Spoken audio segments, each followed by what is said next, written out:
Mateus capítulo de número 13. Nós vamos estar lendo apenas 2 versículos.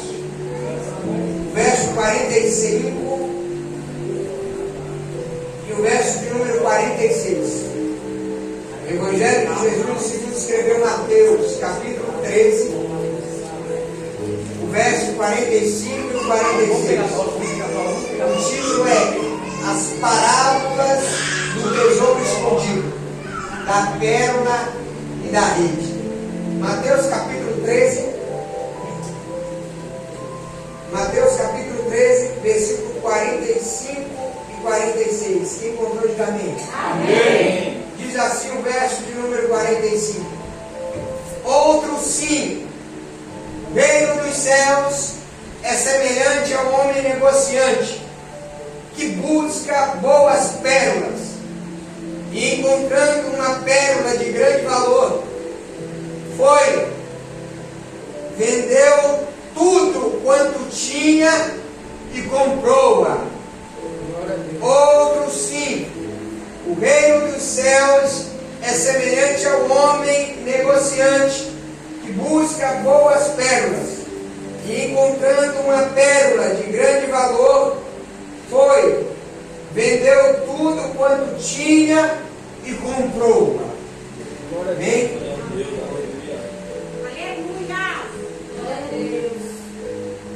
Estava perguntando a Deus o que ministrar hoje aqui.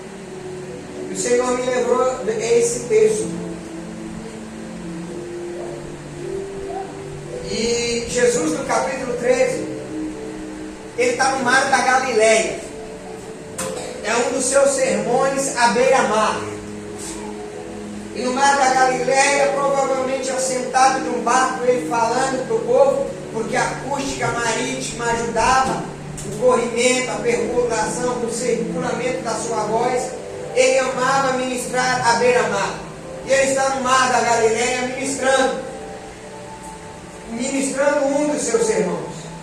O Evangelho de Mateus é interessante, porque ele é um evangelho, cada evangelho tem uma característica. O Evangelho de Mateus é o Evangelho do rei, o Evangelho do cara de leão. Cada um dos evangelhos tem uma figura de Cristo. O Evangelho do rei é tipificado pelo leão, o leão da tribo de Judá, falando da realeza de Cristo. Todo o Evangelho de Mateus é para destacar Jesus como rei. A começar do seu capítulo 1, Mateus começa falando da genealogia do Mestre. Mateus começa trazendo a árvore genealógica do Mestre desde os seus antepassados até o tempo presente, porque naquela época não era registrada a árvore genealógica, a genealogia de um servo, de um escravo, não. Só era registrada a árvore genealógica de gente importante, principalmente da realeza. Era registrada toda a sua descendência e ancestralidade. Então Mateus já começa então como o Evangelho do Rei, registrando a genealogia do Mestre. E o capítulo 13 é também chamado de o capítulo das parábolas do reino.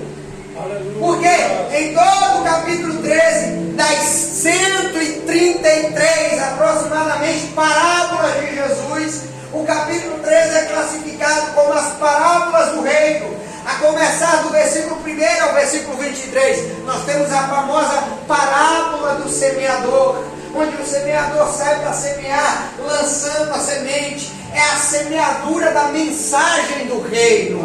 As boas novas do reino é exemplificada na parábola do semeador. Jesus continua pregando parábolas no capítulo 13. A segunda maior, a parábola mais popular, a parábola do trigo e a parábola do joio. Jesus fala acerca da plantação, é a colheita do reino, os dois tipos de sementes que existem dentro do reino de Deus. Jesus continua então ensinando as suas parábolas. Ele vai para a terceira parábola, a parábola do fermento, a parábola do grão de mostarda, melhor dizendo. Ele dizendo que o grão de mostarda começa pequeno, mas quando ele cresce, ele se agiganta. O que isso fala? Isso fala do potencial de crescimento do reino. É desse jeito. A igreja aqui ela não começou cheia.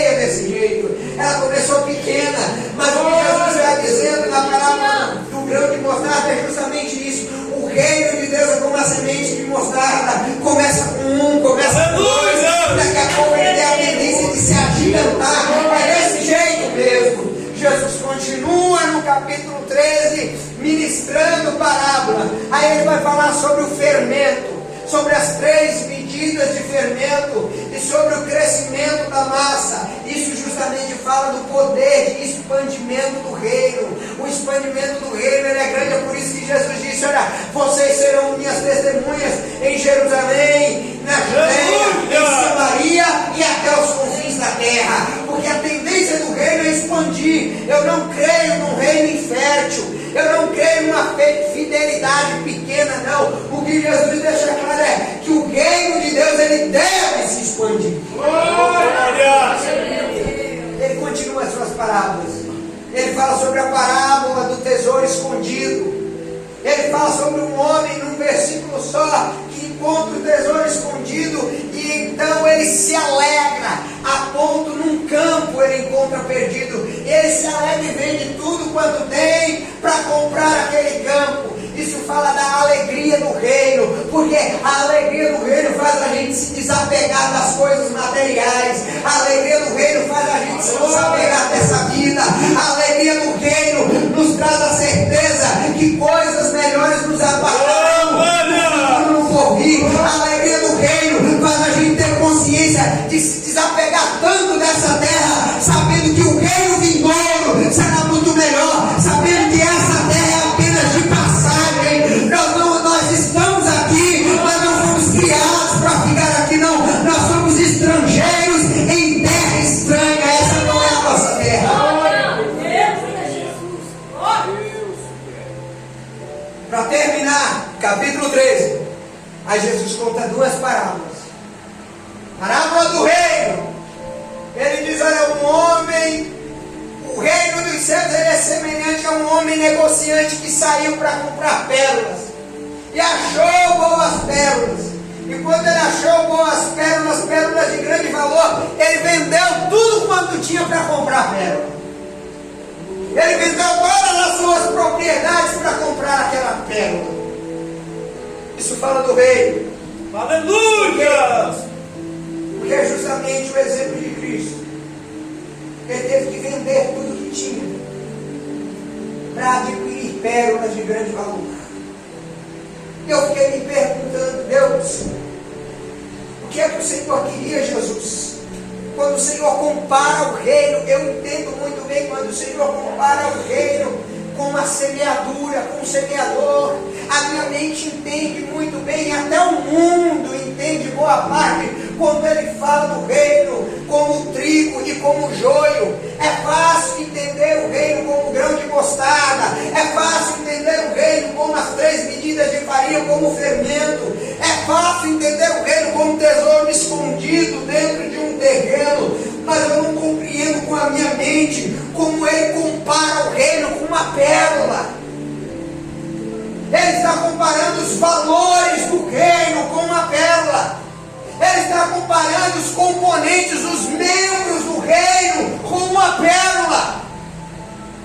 Eu tive que estudar para poder tentar entender o que o mestre fala. É interessante a produção, a vida das pérolas. As pérolas são produzidas, a zoologia marinha diz que um animal produz pérolas no grande mundo marinho. Quem produz as pérolas são as ostras. Hoje já há o cultivo, é claro, artesanal de ostras. Mas o que Jesus está falando é da produção de pérola natural. Na natureza. A ciência diz que é rara, a zoologia diz que é rara. A zoologia diz que a cada 10.000 ostras, apenas uma na natureza produz pérola. Glória a Deus. Quando Jesus está dizendo o reino do céu é como uma pérola, ele está dizendo o reino do céu é feito de pérolas raras. Glória a Deus. Ele chamou vocês, só você, só tem você do seu jeito, não tem ninguém igual a você no reino, não tem ninguém parecido com você no reino, não. Ele está dizendo que as pérolas do reino, cada uma é feita de um jeito. Ele está dizendo que as pérolas do reino não é necessário ninguém imitar ninguém. Aleluia. Porque as pérolas do reino, como elas são únicas, Deus usa cada um de um jeito. E eu não posso querer entender a maneira que Deus te usa. Aleluia! Porque tem tem gente que é cheia de defeito e Deus usa ele daquele mesmo jeito. Tem gente que é cheia de falhas e eu não ouso dizer, eu não ouso julgar, por quê? Porque eu não conheço a vida de intimidade com Deus de ninguém. As pérolas do reino são raríssimas. E é interessante, porque a zoologia marinha diz que para uma ostra produzir uma pérola, e é sobre isso que eu quero pregar aqui, porque toda joia ela tem seu preço. Só que a ostra vai custar a vida dela. Produzir uma pérola vai custar a vida da ostra. Ela vai morrer por causa dela. Ela vai dar a vida por causa da pérola. Aleluia! Quando a ostra está produzindo a pérola, automaticamente ela vai morrer por causa da joia. Ela vai morrer por causa do valor. O que ela está produzindo lhe custará a vida. É sobre isso que eu vou entregar aqui. Aleluia! No reino tem coisas que a gente vai produzir que vai nos custar a vida. No reino, o reino custa. E aprenda, só há uma coisa gratuita para nós na igreja, a salvação. E ela custou um alto preço. O resto na igreja custa, não custa caro. Levar a vida no reino não é uma brincadeira. O evangelho não é um passatempo. O evangelho é um estilo de vida, por isso que ele custa a vida. Aleluia! Nós vamos entrar nesse assunto mais adiante. O evangelho vai nos custar e vai nos custar a vida. Quantas pessoas já não disseram para mim, quantos amigos meus já não disseram para mim, o que é que você está fazendo na igreja? Vem aproveitar a vida aqui fora. Vem aproveitar a vida de festa, de curtição. O que é que você está fazendo na igreja? Perdendo a juventude na igreja? Não. O evangelho ele custa isso, ele custa a vida. É interessante. A ciência vai dizer, a zoologia diz que as pérolas, elas são produtos da dor. Resultados da entrada de uma substância estranha, indesejável, no interior da ostra. É essa a definição. Para produzir uma pérola, a zoologia diz que a ostra sente dor. Para produzir uma joia, vai lhe causar dor. Ei, no reino é desse jeito. Para você produzir valores, você vai sentir dor. Para você produzir coisa, e coisa boa vai doer, é dolorido no reino.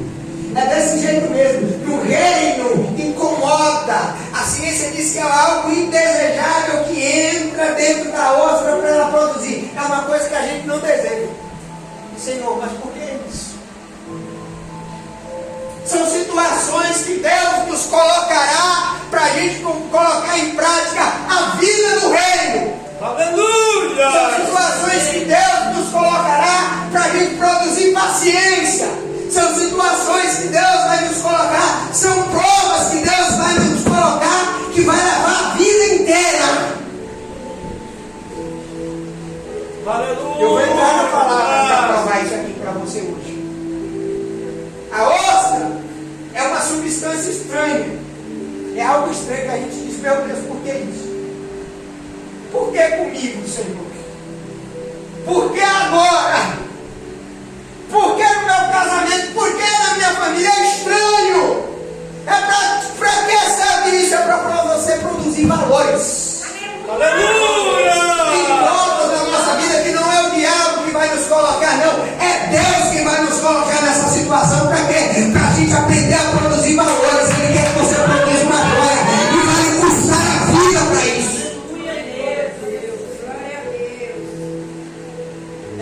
A zoologia diz que a ostra, para produzir uma pérola, ela tem que ser ferida. Porque de modo algum, se ela não for ferida, ela não vai produzir pérola. Porque a pérola, a ciência diz que é uma ferida na ostra cicatrizada. Aleluia! Deus, ele é especialista em fazer feridas em nós. Ele vai te colocar na situação que vai te custar a vida. Vai ser a vida inteira para poder levar. E você diz, Deus, será que eu não vou sair dessa situação? A palavra de Deus dessa noite para você é não. Porque o reino de Deus vai custar a vida. Aleluia. Deus nos pede. A Bíblia vai dizer que Jacó está voltando para casa. Na ameaça e na iminência de Esaú lhe matar, ele manda a família se afastar. E a Bíblia diz em Gênesis 32 que ele fica sozinho. Aí no meio da madrugada a Bíblia diz que aparece o mundo. E Jacó luta com ele. Troca soco, troca tapas com o homem. Quando o homem vê que Jacó não vai desistir, a Bíblia diz, e ele tocou na juntura da coxa de Jacó, entre o osso fêmur e a bacia. Ele desloca a coxa de Jacó do lugar. Ele fere Jacó. E a Bíblia diz que Jacó morreu daquele jeito, mancando pro resto da vida. Olha, porque tem feridas em nós que é Deus quem vai nos fazer. Tem feridas em nós que é Deus quem vai nos marcar.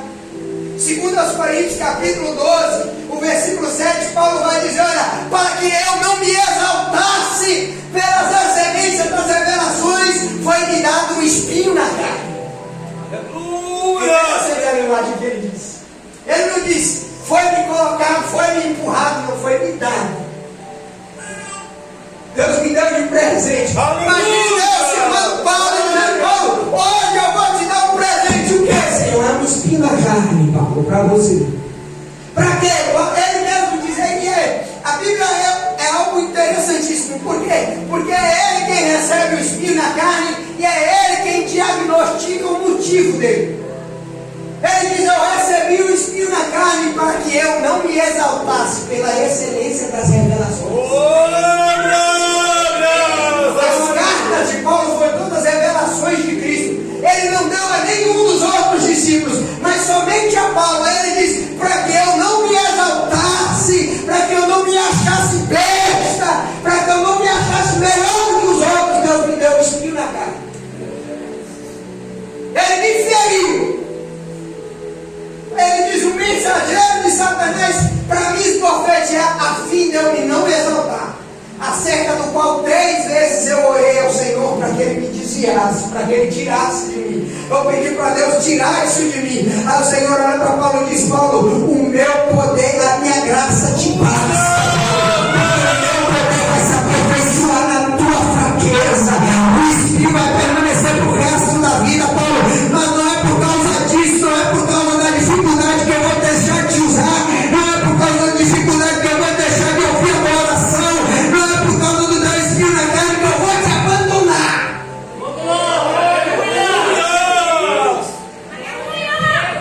Mas passa que a gente diz, meu Deus, até quando vai durar essa humilhação? É para a gente ser humilde. Até quando vai durar essa situação? Até quando eu vou depender dos outros? Você que pensa que está dependendo dos outros. Quem escreve a minha e a tua história ainda é a boa mão de Deus. Deus manda dizer para alguém aqui nessa noite, pare de dizer que você está na mão dos outros. Eu sou o oleiro e você ainda é o barco. Você ainda está nas minhas mãos. Você não está na mão de ninguém. Você não está na mão dos teus parentes. Você não está na mão dos teus amigos. Você não está na mão dos teus inimigos. Eu ainda sou o oleiro e você está na minha mão.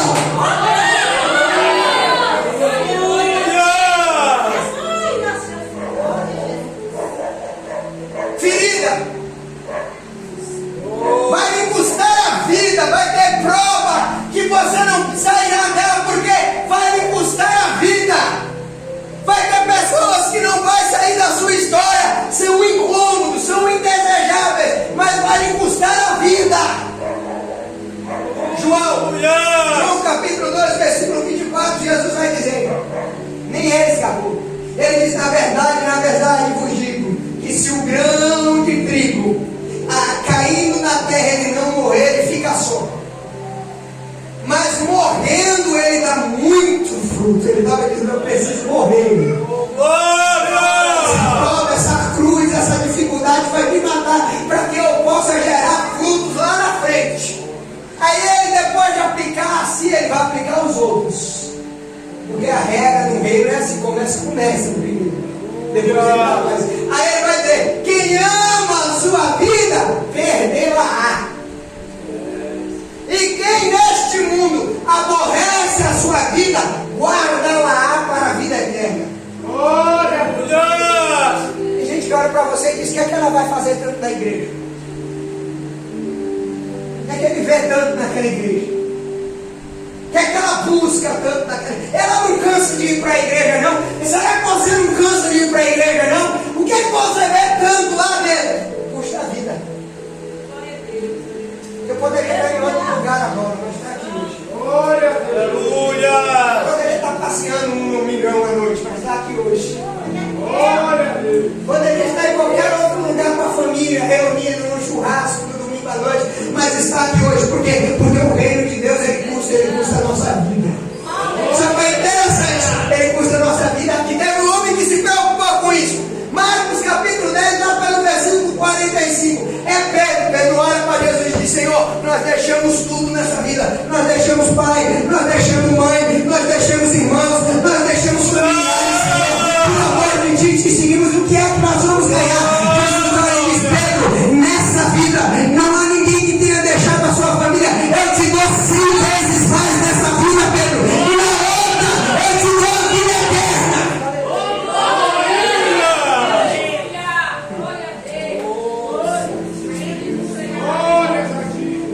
Sabe o que eu amo no reino? É que lá fora, muitas das vezes, até a nossa família nos abandona. Aí quando a gente chega no reino, todo mundo é irmão. Quando a gente chega no reino, logo que a gente encontra uma irmã que acaba fazendo, não substituindo, mas acaba assumindo o papel de mãe. Aleluia! A gente se sente adorado, acaba encontrando um irmão que acaba fazendo o papel de pai. Acaba fazendo o papel de irmão. Aí é natural, é a família. O pessoal da igreja. Porque o reino é desse jeito. É isso que Jesus disse: você perdeu um irmão lá fora, tem um monte aqui dentro. Você perdeu um pai lá fora, você perdeu um monte dentro do reino. Você perdeu um parente lá fora, aqui todo mundo é família dentro do reino. Aleluia! Glória a Deus. Esse é o reino de Deus. Aí ele vai dizer: e se alguém me serve, siga-me. E ande onde eu estiver. E onde eu estiver, ali estará também o meu servo. E se alguém me servir, meu Pai o honrará. Aí ele diz: agora, quando ele fala da morte dele, como um grande inimigo, ele vai dizer: agora minha alma está perturbada. Que direi eu? Pai, salva-me dessa hora. Mas ele ao mesmo tempo diz: mas eu para isto vim ao mundo. Aleluia! Jesus sabia que ia morrer. Jesus sabia que a cruz ia levar à morte. Jesus sabia que o final do seu grande ministério seria a cruz. Jesus sabia que o final dos grandes milagres, dos grandes sermões, seria o momento da crucificação, o momento da dor. Jesus sabia que o grande ministério dele, o vasto ministério dele, que marcou a história para sempre, iria terminar no Calvário. Glória a Deus! Ele tem que aprender a aceitar algumas situações da vida. Que a maioria das provas, elas são muito maiores do que nós. A questão com Deus não é questioná-lo, é aceitar. Aleluia! Porque se Deus devesse explicação para mim e para você, Ele não era Deus, quem seríamos Deus, seria eu e você. A questão com Deus não é questioná-lo. Deus, por que não é aceitar? Senhor, eu aceito. Eu aceito o momento de prova que eu estou passando. Eu aceito a dificuldade que eu estou passando. Eu aceito o momento de humilhação que eu estou passando. Eu aceito, Senhor, aleluia. Eu aceito aquilo que eu estou passando. A questão com Deus é aceitar. Se ao linho verde fizeram isso, imagina o seco, Jesus disse. Se a madeira verde estão me perseguindo, imagina o seco. Se a madeira verde foi traída por um dos seus discípulos, imagina vocês. Tem gente que na igreja não quer ser traído, não. Não, Jesus foi traído por Judas. Judas era da tribo de Judá, a mesma tribo de Jesus, ele era parente de Cristo. É por isso que no Salmo 41, pelo versículo de número 9, o salmista vai dizer, falando do Messias e da traição dele: o meu amigo íntimo levantou contra mim o seu calcanhar. A gente não quer ser traído, não. Aleluia! Nós não somos melhores que o mestre. Sabe o que Deus me mandou pregar aqui nessa noite? Ei, ouve, vai ter muita situação da vida que você vai ter que aprender a aceitar. Aleluia! Lá fora, fala, lá fora, eu não levava desaforo para casa. Lá fora eu andava com uma na cintura. Se falasse uma, eu falava 10. Aqui dentro você vai aprender a baixar a cabeça, apontar até 10 e dizer assim: eu vou orar pela sua vida. Aqui dentro você vai aprender a baixar a cabeça e dizer assim: me dá estrutura, me dá paciência. Lá fora você andava com uma na cintura. Aqui você anda com uma na mão. 2 calibres. Velho e Novo Testamento. 66 calibres. 66 livros. Mas você vai ter que aprender a andar calado. É 2 canos, Velho e Novo Testamento, 66 calibres. Só que aqui você anda calado. Aleluia!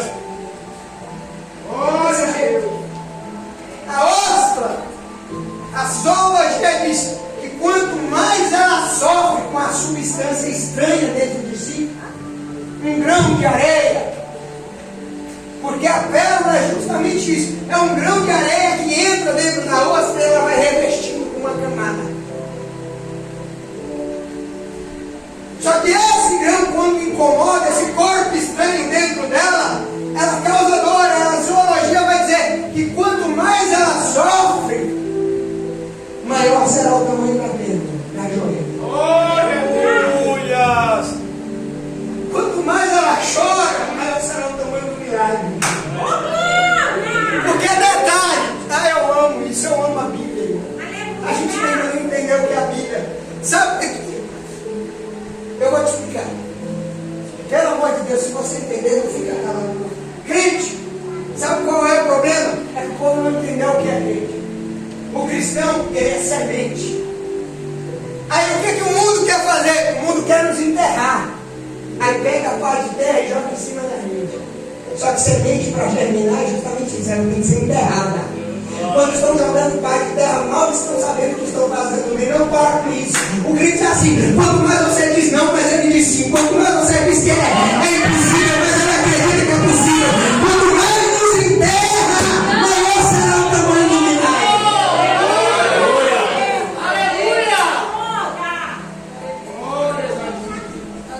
E milagre de crente não é regado com água. Não. Milagre de crente se rega com lágrima. Senhor, por que eu estou chorando tanto ultimamente? Eu estou chorando. Essa situação está me fazendo chorar tanto, Jesus. Porque é justamente isso. Milagre de crente é regado com lágrima. Quanto mais você chora, mais você está regando o milagre. Quanto mais você se derrama, mais você está regando o milagre. Quanto mais você se derrama na presença de Deus, maior será o milagre. É Jesus que vai dizer, porque a ciência diz: quanto mais a ostra sofre, maior será a pérola. João, capítulo 16, versículo 20 ao 22, Jesus vai dizer: na verdade vos digo, falando de novo, que vós chorareis e vos lamentareis, e o mundo se alegrará com a tristeza de vocês, e vós estareis tristes, mas a vossa tristeza se converterá, a vossa tristeza será transformada em alegria. É isso que o Paulo está dizendo. A sua tristeza, fica tranquilo que Deus manda dizer: a tua tristeza eu vou transformar no momento certo em alegria. Eu vou converter ela em alegria. Aí ele diz: a mulher, falando de tristeza, a mulher, quando está para dar a luz, ela sente tristeza porque é chegada a sua hora. Mas depois de ter dado a luz à criança, ela logo se alegra, porque não lembra pelo prazer de haver nascido um homem no mundo. Aí ele diz: assim também vós agora, na verdade, tem tristeza, mas outra vez vos verei, se alegrará, e a vossa alegria ninguém vai poder tirar.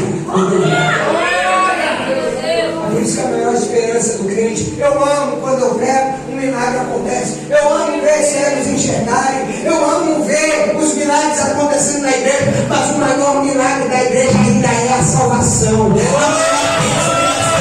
A certeza que nosso lugar no céu está reservado. Não importa se o Rio Grande do Sul está cheio d'água, se o Brasil vai ser cheio d'água. O que interessa é que o nosso lugar no céu está reservado.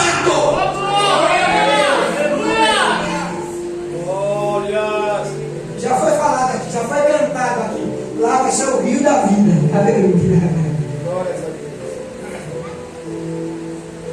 Aleluia!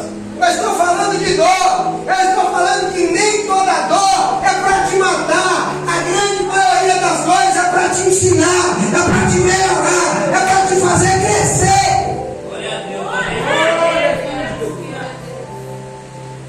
Nosso problema é que a gente não quer sentir dor.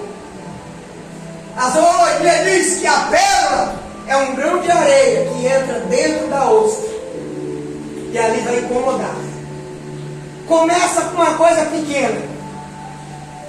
É por isso que Zacarias capítulo 4, versículo 10, o profeta Zacarias vai dizer: quem despreza o dia das coisas pequenas?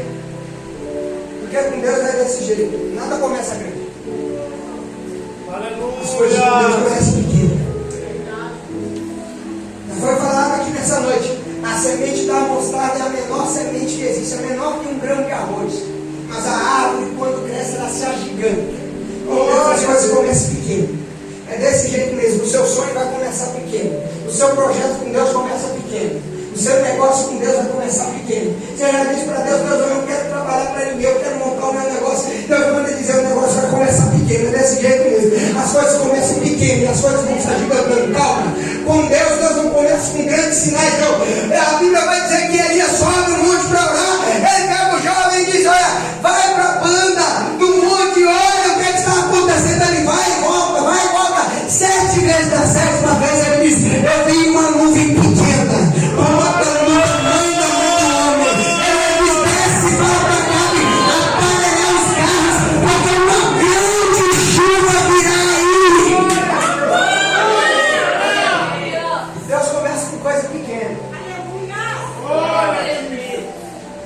Começa grande é monstro.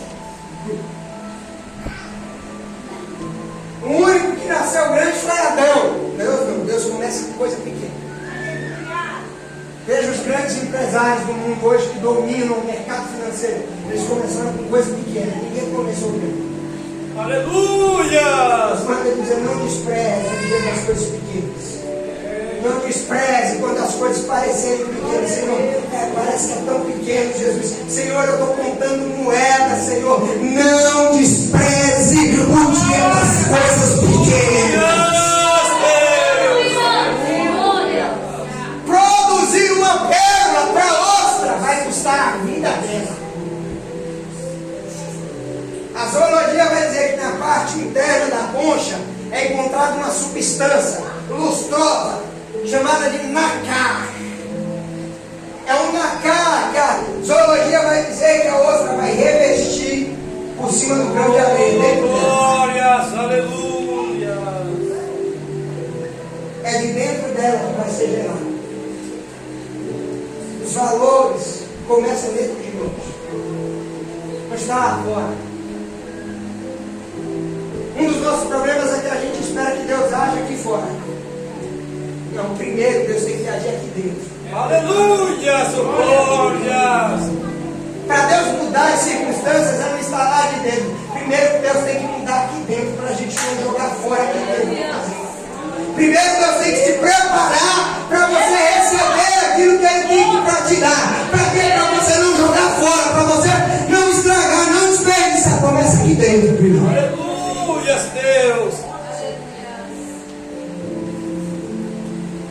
Aí a zoologia vai dizer que a formação natural de uma pérola, ela começa quando o sedimento, o grão de areia, o micro-organismo, ele penetra dentro dela.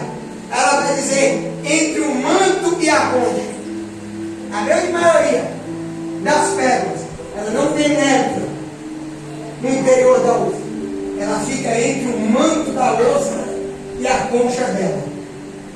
É ali que ela vai se formar. Por quê? Porque é aquilo que nos machuca, a gente não pode deixar entrar para o coração. Aleluia! Glória a Deus! Aquilo que nos incomoda, a gente não pode deixar descer para o coração. Está incomodando, mas não deixe deixar descer para o coração. Não deixe descer. São palavras duras, mas não deixe deixar descer para o coração. É um momento difícil, mas não deixa descer para o coração. Porque se descer para o coração, aí você entra triste aqui. Se descer para o coração, dá vontade de voltar para trás. Se descer para o coração, dá vontade de reclamar, de blasfemar. A gente tem um problema com blasfema. A Bíblia vai dizer que a caminhada do Egito até a terra prometida era 40 dias. 1 mês e 10 dias andando. A caminhada de 40 dias, porque Israel começou a blasfemar, a reclamar de Deus, durou 40 anos no deserto. Porque com Deus ele é assim, você está reclamando, você vai dar a volta no deserto. Ah, mas Senhor, eu poderia estar melhor, você vai dar a volta no deserto. Você não chega a lugar nenhum. Enquanto você blasfema, você vai dando voltas no deserto. A questão com Deus é você aprender a matéria. Quando você não aprende a matéria, Ele vai te repetir de novo. Como na escola. Se não aprendeu, você repete. Repete um ano. Repete a matéria. O que Ele quer que você aprenda. É interessante. A zoologia diz que a ostra reveste o grão de areia para a proteção dela. É para se proteger. É para se manter. Aleluia! O problema é que tem muita gente que aprendeu a não revestir as coisas. Mas fica sofrendo. Fica cheio de mágoa dentro da igreja. Raiz de amargura dentro da igreja. Triste, cabisbaixo, com depressão dentro da igreja. Como eu conheço muitos. Nós nunca vivemos uma época tanto de crentes depressivos dentro da igreja. Não deixe descer para o coração um momento de dificuldade. Aleluia! A questão é a gente aprender a revestir os que nos incomodam. Aleluia! A Bíblia é interessante, é Paulo que vai dizer em Colossenses, no capítulo 3, do versículo 12 ao 16. Aí vai dizer: revestivos, pois, como eleito de Deus, santos e amados, entranhas por dentro, revestivos. Por onde é que entra o grão de areia para se formar a pérola dentro da ostra? Paulo vai dizer: revestivos de entranhas, de misericórdia, de benignidade, de humildade, mansidão e longanimidade. Só coisa boa. Paulo está dizendo: coloque dentro do seu coração só coisa boa. Pelo amor de Deus, irmão, a gente tem a tendência de guardar só coisa ruim. Palavras que eu ouvi da boca da mãe há 10 anos atrás e você não esquece isso. Serve para que não ia dar certo na vida, que eu não ia. Joga isso fora, pelo amor de Deus. Paulo está dizendo: revestido de misericórdia, de benignidade, de longanimidade, se revista de coisa boa. Aleluia! Sua glória! Aí ele vai dizer: suportando-vos uns aos outros, porque infelizmente tem gente que só dá para suportar. Você vai ter que suportar esse grãozinho de areia dentro de você te incomodar. Você vai ter que suportar essa pessoa. Aí ele diz: suportando-vos uns aos outros e perdoando uns aos outros. Aleluia! E grave isso. Tem demônios, irmão, que ele não sai com a gente estendendo a mão. Tem demônios que só saem quando a gente libera perdão. E detalhe: liberar perdão, Deus não manda anjo do céu para liberar perdão. É você que vai ter que liberar perdão. Glória! Aleluia! Há uma frase antiga filósofo vai dizer que o ódio, a raiva, o rancor é um veneno que a gente toma esperando que o outro morra. Você está bebendo esperando que o outro vai morrer, não. É por isso que Paulo vai dizer, perdoando-vos uns aos outros. Aleluia. Infelizmente, a gente, eu falo a gente, eu me incluo nessa. A gente quer vir para a igreja e não quer ser magoado por ninguém, não. Lá fora no mundo era tratado aos trancos e barrancos, vivia da sarjeta, depois de beber o dia inteiro em cima do vômito, dormia e acordava em cima do vômito. Quando vem para a igreja, é cheio de não me toque e não me vele. Glória a Deus. Aleluia. Glória. 4 tipos de vasos dentro da igreja. Primeiro tipo de vaso na igreja. Primeiro tipo de vaso na igreja é o vaso de mármore. Sabe como é um vaso de mármore? Bonito por fora, mas por dentro ele é grotesco. Boa aparência. Deixa eu usar um ditado antigo: por fora bela viola e por dentro pão bolorento. Parece crente, fala como crente, se veste como crente, carrega a Bíblia como crente, mas não é crente. Parece, nós estamos falando do capítulo 13, parece trigo, mas é joio. Glória a Deus. Não pode ouvir falar da vida de ninguém. Tem uma língua maior que o meu suspensório. Basta saber da vida de alguma pessoa que está espalhando pela igreja inteira. Aleluia.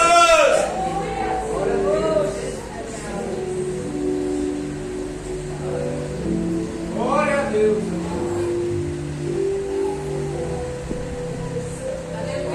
Segundo tipo de vaso na igreja é o vaso de vidro. O vaso de vidro não é problema, cheio de não me toque. A irmã passou por mim, não deu a paz do Senhor por mim. Fulano estava sentado no meu lugar. Oi, irmão, você comprou cadeira para a igreja? A cadeira está com o seu nome dentro da igreja? Aleluia. Glória a Deus, aleluia. Glória a Deus. Pelo amor de Deus. Deus de mistério. Dá para nós, de alguma forma, uma lição que eu carrego sempre comigo. Nós estamos melhores na prova. É isso que eu vim pregar nessa noite. Do que na bênção. Aleluia, Nós Deus. estamos melhores no momento de dificuldade do que na bênção. Eu vou te mostrar eu e você. Esse aqui sou eu, esse aqui é você. Na bênção. Na bênção, a gente chega do trabalho, senta no sofá, cansado do trabalho, olha pro relógio e diz: eu não vou para a igreja de novo, eu estou cansado.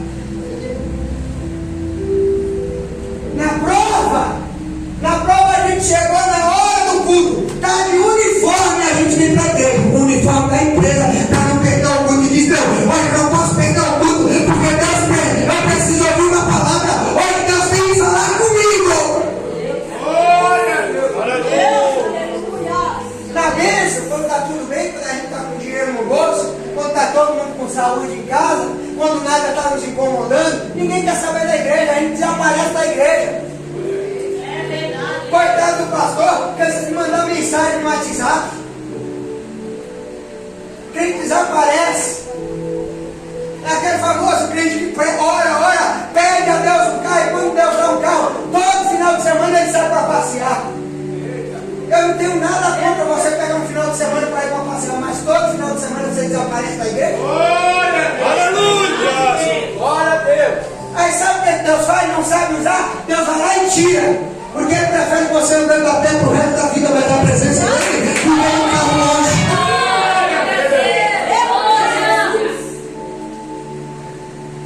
Deus fala comigo, Deus está falando hoje com você.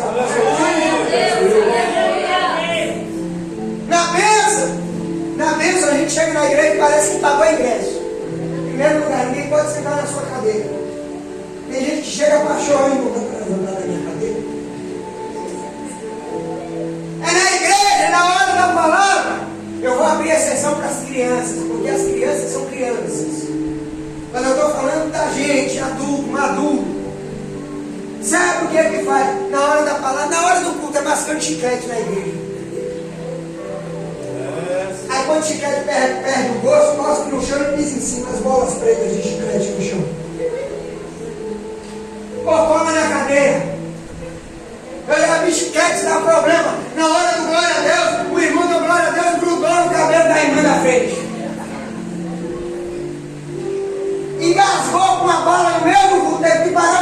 para desengasgar ele. A igreja é lugar de chupar bala, irmão, de mascar chiclete. Eu estou pregando hoje como um obreiro. Aleluia, Senhor. Deixa eu usar essa expressão. Quando o coitado do pastor está pregando um culto de doutrina, o pastor está querendo meter o dedo na minha vida. Pois bem, Deus trouxe um pregador de fora para poder falar isso com você. Glória a Deus.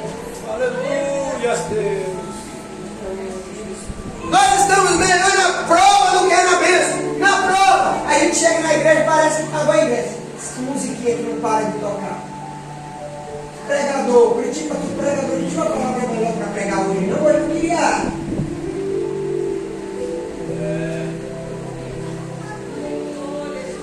Aleluia, Pregar para nós, tem gente que só gosta de movimento sem palavra, irmão. É mero movimento e não traz resultado.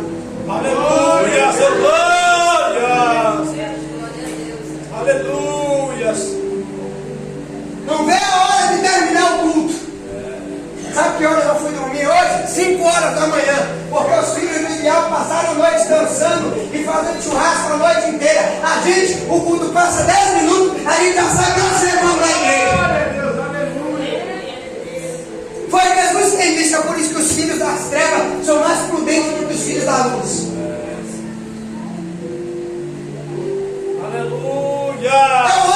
Eu amo quando chove na hora da palavra. Porque quando chove ninguém fica apressado para ir embora. Na bênção, a gente chega na igreja e não vê a hora de ir embora. Parece que tem uma faixa vermelha lá fora para ver quem é o primeiro que vai atravessar. É por isso que Salomão tem que ser feito por ordem de essência? Tem que ser feito por ordem de essência. Mas Salomão diz no Eclesiastes: não te presses em sair da presença do Senhor teu Deus. Glória a Deus. Parece que pagou ingresso para ir na igreja. Aí não presta atenção em nada. O pastor está dando os avisos, aí está guardando as coisas dentro da bolsa. Aí termina o culto, qual foi os avisos mesmo que foi dado, irmão?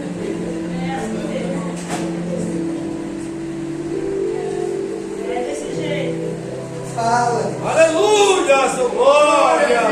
Fala, Deus. Aleluia, Deus. Na prova não. Tem alguém do lado conversando, a gente olha, irmão, deixa para conversar. Depois que eu não preciso ouvir a palavra, hoje eu preciso prestar atenção. Hoje eu preciso ouvir o que Deus tem para falar para mim. Não me importa qual é a música que está tocando, não me importa o que está acontecendo. Senhor, fala comigo mesmo, Deus. Hoje eu vim para me desligar de tudo, não me interessa quem vem, quem não vem.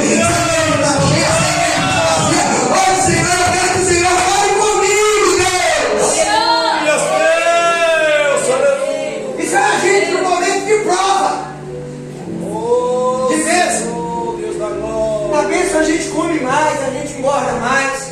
Na prova a gente come menos, engorda menos, perde peso. Na bênção a gente pega o celular, coloca o celular para alarmar para aula de madrugada. O celular alarma, a gente acorda, desliga o alarme e volta a dormir. Na prova não precisa de alarme para acordar de madrugada para orar. Você acorda sozinho para orar de madrugada. Na prova não precisa ter campanha de oração na igreja, não. A gente aprende a fazer campanha de oração dentro de casa, nas madrugadas. Na prova não precisa ter jejum na igreja para a gente jejuar, não. A gente começa a jejuar em casa. Deus, aleluia.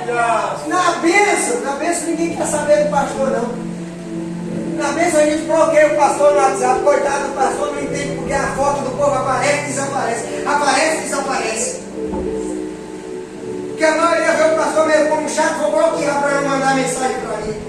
Na prova você liga para o pastor e diz: pastor, tire uma palavra aí para mim. Na bênção, o pastor nunca foi na sua casa. Na prova, o pastor vem na minha casa, tomar um café comigo, vem fazer uma oração na minha casa, vem tirar uma palavra aqui. Eu preciso ver o que Deus tem para falar comigo. Na bênção, termina o culto, a gente não quer nem saber quem sentou do nosso lado, a gente vai embora. Na prova não, na prova a gente quer dar paz do Senhor para todo mundo, quer abraçar todo mundo, quer falar com todo mundo, quer dar um abraço de todo mundo, quer receber um abraço de todo mundo. Na bênção terminou o culto, vai embora. Na prova não, na prova você diz: eu tenho que falar com o meu pastor, eu tenho que dar um abraço nele, ou meu pastor me dá um abraço, eu tenho que falar com a mulher do pastor, me dá um abraço. Cá pra estamos melhores na prova do que na bênção. Na bênção nós somos orgulhosos, na prova nós somos humildes. Glória a Deus. Não? Liga a TV e vai assistir o que está acontecendo no estado do Rio Grande do Sul e veja a fala do povo. Todo mundo simples, humilde, falando de Deus, fazendo círculos de oração. Nós somos melhores na prova. Mais humildes na prova do que na bênção. É a ostra produzindo pérola. Aí ele vai dizer, olha, perdoando-vos uns aos outros, se alguém tiver queixa contra o outro, assim como Cristo nos perdoou, fazei vós também. Aí ele vai dizer, sobre tudo isso, revestivos de amor. Olha pra cá pra mim, deixa a criança chorar. A criança desse jeito, uma hora chora, outra hora tá correndo de novo. Ela caiu, ela vai levantar e vai continuar correndo de novo. O problema é você, que quando caiu, quer levantar. E Deus está dizendo pra você nessa noite, ei, se você cair, levanta e volta correndo de novo.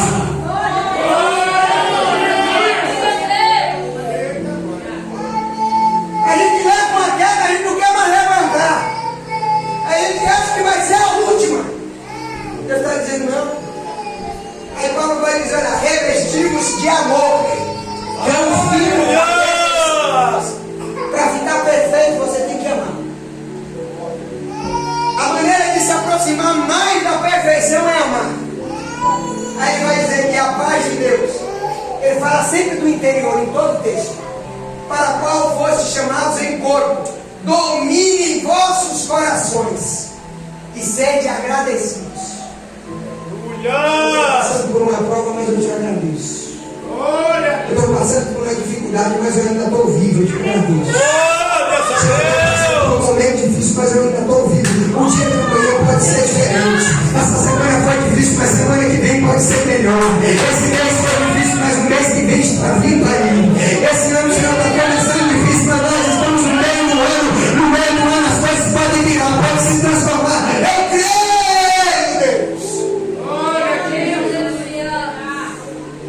Aí ele diz, a palavra de Cristo ainda em Colossenses, habite em vós abundantemente, em toda sabedoria, ensinando-vos e admoestando-vos uns aos outros, com salmos, hinos, cânticos espirituais, cantando ao Senhor com graça em vosso coração. Paulo fala sempre do interior. Cuide do interior. Cuide de você por dentro. Cuide das tuas emoções.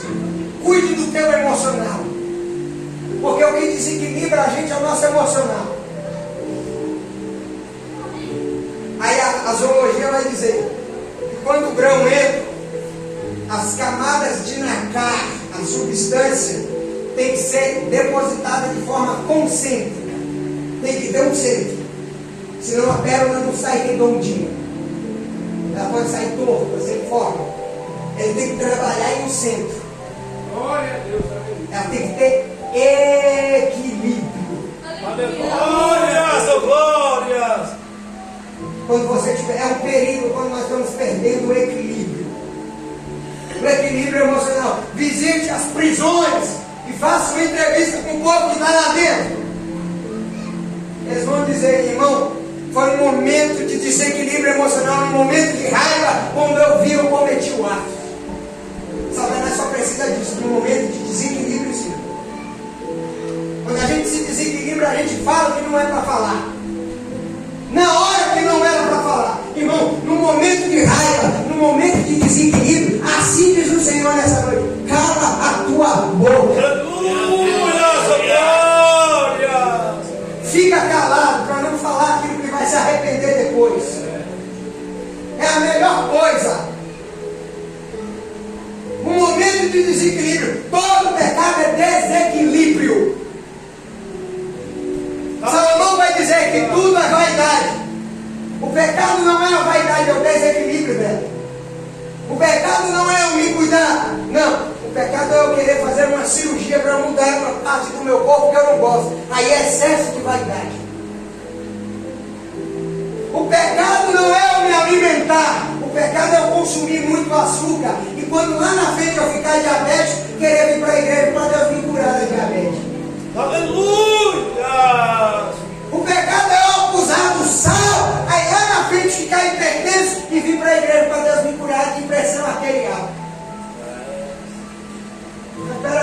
você que plantou toda a sua vida para isso. Glória a Deus, aleluia. Paulo quem vai dizer, Deus não se deixe escarnecer. Aquilo que o homem plantar, ele colherá. Aleluia. Tem coisa que o diabo está dizendo, Deus não tem nada a ver com isso. Porque tem crente, até a gente que se mete, irmão. Equilíbrio, tenha equilíbrio nas coisas. Glória a Deus. Eu me lembro quando meu irmão mais novo que eu, amava uma Coca-Cola, ele tomava uma garrafa de Coca-Cola sozinho. Eu falava para ele, toma cuidado, Deus. Não, eu tenho saúde. Hoje ele adquiriu uma pangastrite, uma gastrite em todo o estômago dele pelo excesso de consumo de Coca-Cola. O ácido da bebida consumiu as paredes do estômago dele. O pecado na Bíblia é o desequilíbrio, desequilíbrio. Quando você vê que você está perdendo o equilíbrio, desequilíbrio. Quando você vê que você está perdendo o equilíbrio, pede ao Senhor, tem misericórdia de mim. Me coloca no lugar, me coloca no eixo, me coloca no centro.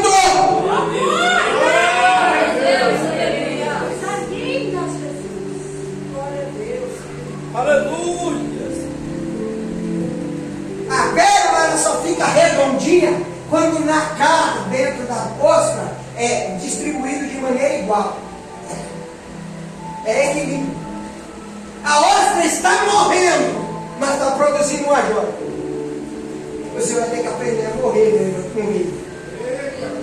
Aleluia. Gálatas capítulo 2, versículo 20. Eu já estou crucificado com Cristo. E vivo não mais eu estou morto. Aleluia. Mas Cristo vive em mim. E a vida que agora vivo na carne, vivo na fé do Filho de Deus, a qual me amou e se entregou por mim. Paulo está dizendo, eu não vivo mais vivo. Eu não faço a minha vontade. Você vai ter que fazer morrer as suas vontades. É aquilo que você quer, mas não está de acordo com a vontade de Deus. Glória a Deus. É aquilo que você está preparado para o reino, abrir mão daquilo que você quer, porque não está de acordo com a vontade de Deus. Aleluia. E Deus não vai te obrigar, não. Ele vai querer que você faça por livre e espontânea vontade. Glórias. Porque com Deus ele é assim. Esse é o dele. Aleluia. É interessante. A pedra, a zoologia diz que ela fica grudada na ostra. Quando ela é produzida, ela gruda na ostra. Por quê? Porque tem prova que não adianta você fugir. Glória a Deus. Ela vai atrás de você. Não adianta você querer mudar de igreja. A prova vai te acompanhar na igreja que você for. Não adianta você querer mudar de emprego. A prova vai te acompanhar na outra empresa que você for. Não adianta você querer mudar de bairro. Ela está grudada no processo de Deus. Não adianta você querer fugir de uma prova. Que é Deus que está te colocando. Você vai mudar de bairro e ela vai te acompanhar. Glória a Deus. Aleluia. Não dá para me tirar disso, Senhor. O que é que eu tenho que fazer? Enfrenta.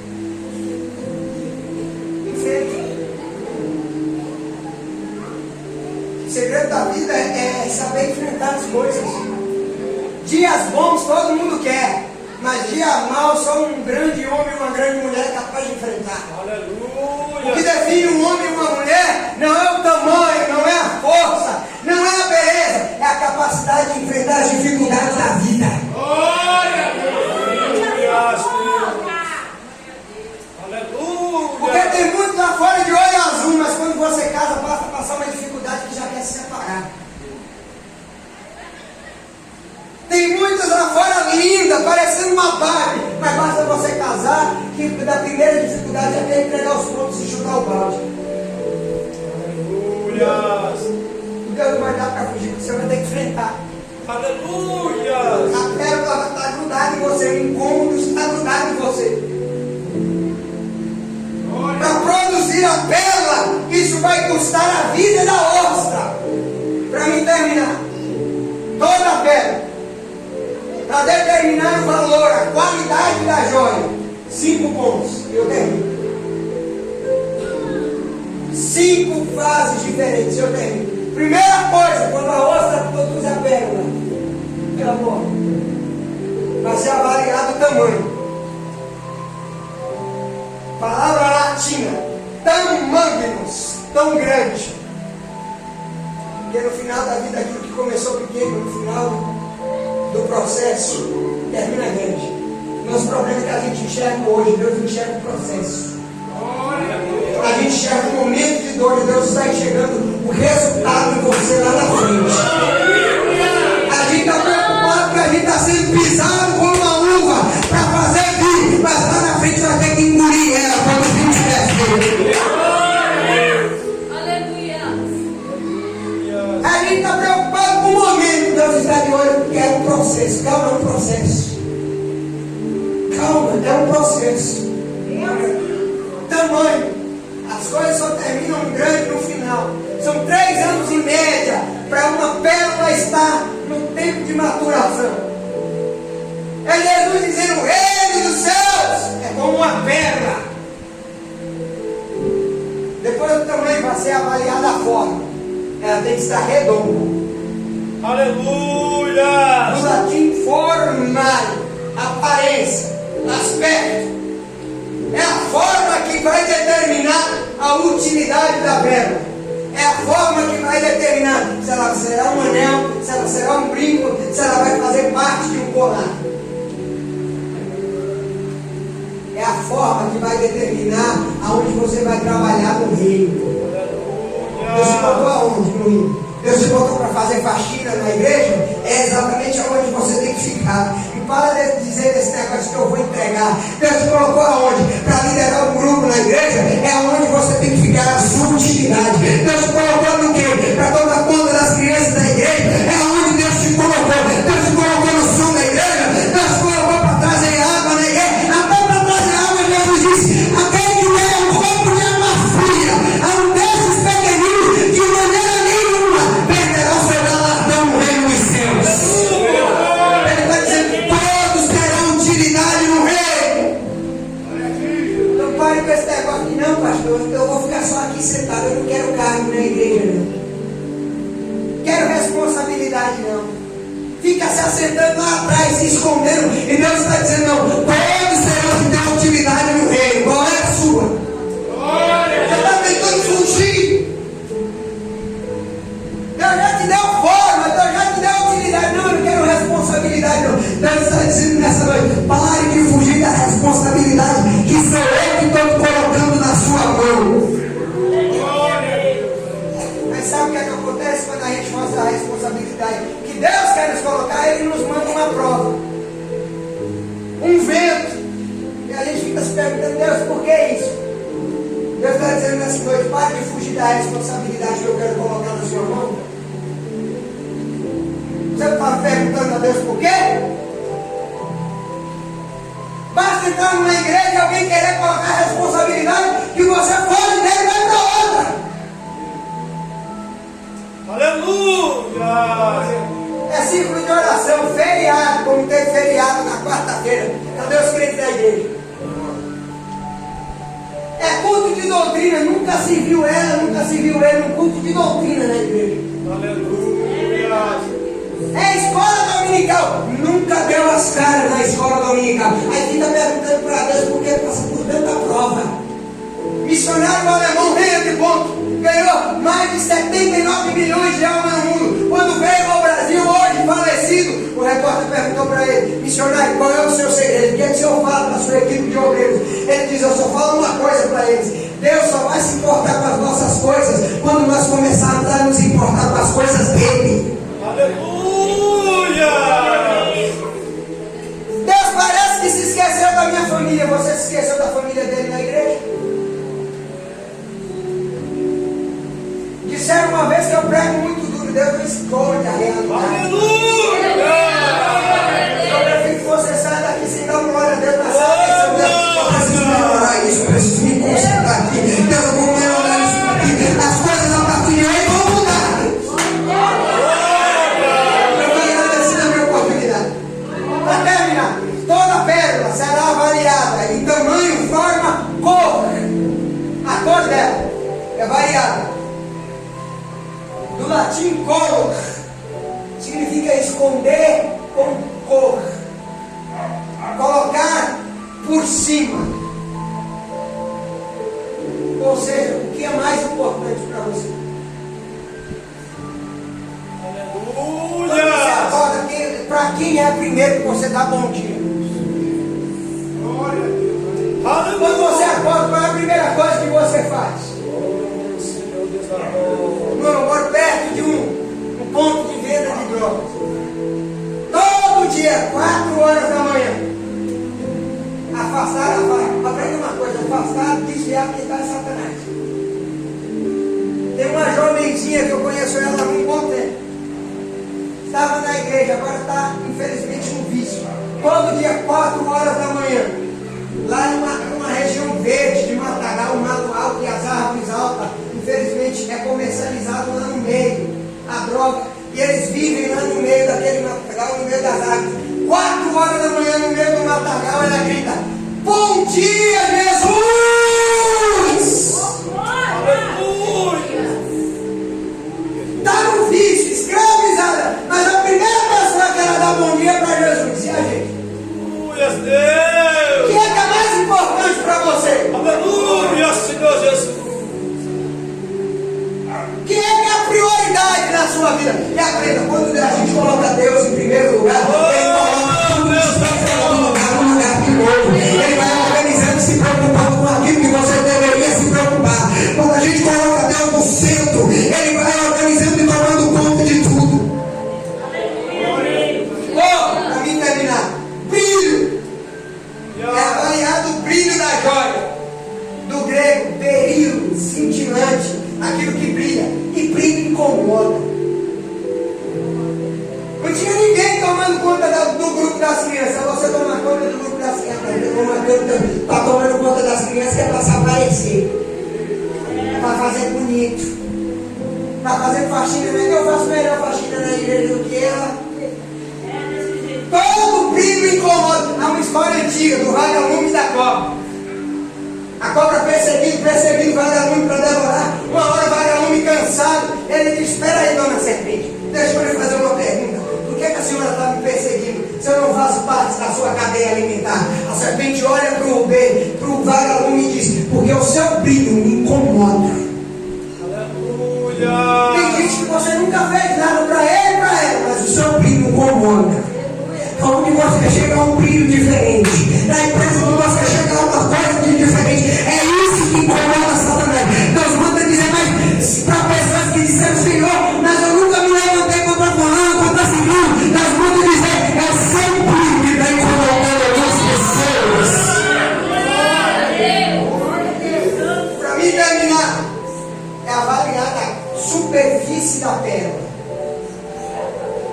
Se está algum defeito, se ela está lisinha, do latim superfície, é acima de.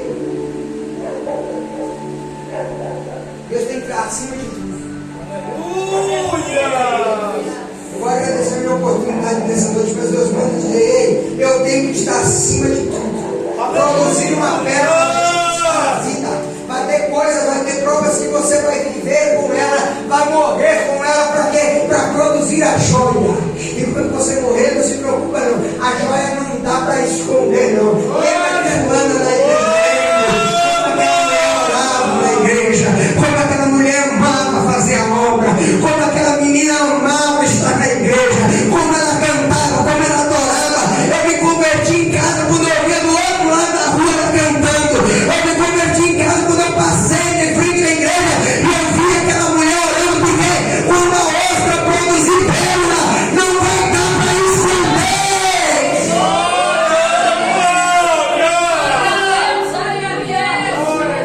Você está trabalhando em nós, calma.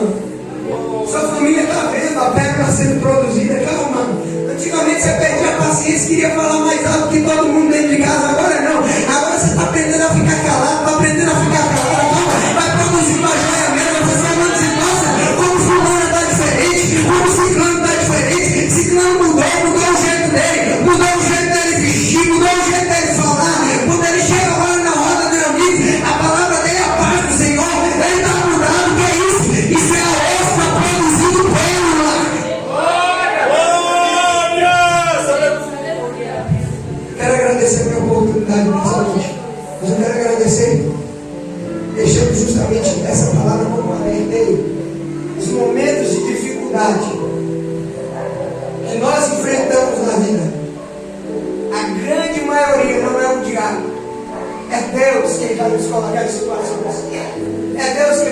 nos colocar em situações que é para provar para o médico que ele ainda é Deus, que o limite da medicina só vai até onde pode dar. Ele ainda é médico por excelência, ele ainda é criador da vida. Porque, Senhor, eu estou passando por essa dificuldade, é para confundir a mentalidade dos médicos, é para confundir a medicina. Porque, Deus, que eu estou passando por essa dificuldade, é para mostrar para os teus vizinhos que Deus ele ainda é Deus da tua vida.